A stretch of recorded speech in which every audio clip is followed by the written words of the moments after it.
अल्लाह जिसका चाहता है रिस्क फराह कर देता है और जिसका चाहता है तंग कर देता है।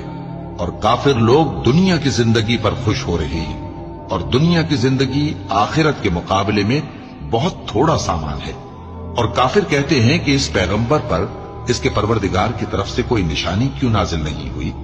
कह दो कि अल्लाह जिसे चाहता है गुमराह करता है और जो उसकी तरफ रुजू होता है उसको अपनी तरफ का रास्ता दिखाता है, यानी उनको जो ईमान लाते और जिनके दिल अल्लाह की याद से आराम पाते हैं उनको।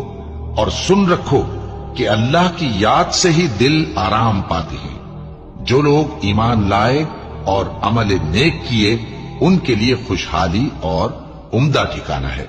जिस तरह हम पहले पैगंबर भेजते रहे हैं उसी तरह ए नबी हमने तुमको इस उम्मत में जिससे पहले बहुत सी उम्मतें गुजर चुकी हैं भेजा है, ताकि तुम इनको वो किताब